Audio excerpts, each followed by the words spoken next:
Hello hello viewers, আসসালামু আলাইকুম ওয়া রাহমাতুল্লাহি ওয়া বারাকাতুহু।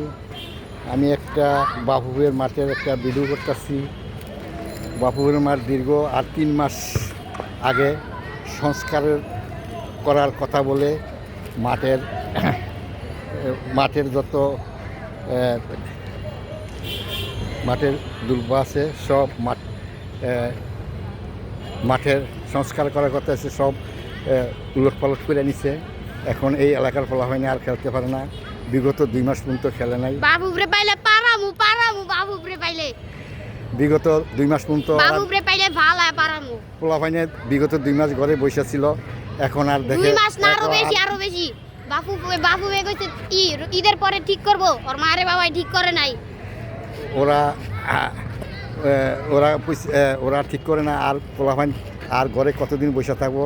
এখন এই অসমাপ্ত মাঠের মধ্যেই পোলাফাইনের ধুলাবালুর মধ্যে বিষাক্ত পয়জনের মধ্যেই খেলা আরম্ভ করছে। পোলাফাইন এই কালি এবং বিষাক্ত পাথরের গ্যাসে অনেকে আক্রান্ত হয়ে গেছে। তবু কেউ ফুটবল, কেউ ক্রিকেট কেউ খেলতেছে। এই যে এত মাঠ ভাঙ্গা মাঠ, এরপরও পোলাফাইনে খেলা থামিয়ে রাখে নাই। এই যে খেলতে আছে সেই মাঠে। এখন আমার বাপুর কাছে এই অনুরোধ, অতি তাড়াতাড়ি যেন 1 মাসের মধ্যে যেন মাঠ সংস্কার করে এই গেট ওপেন করে দেয়। এলাকার পোলাপাইন আছে যাতে ওরা খেলতে পারে, এই অনুরোধ। আর আমি যতটুকু জানলাম, বাপুবের এই সংস্কারের কাজটা ভারতকে দিছে।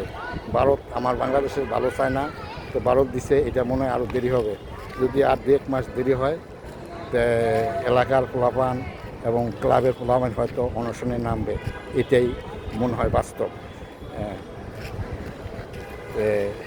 আমার আর কিছু বলার নাই।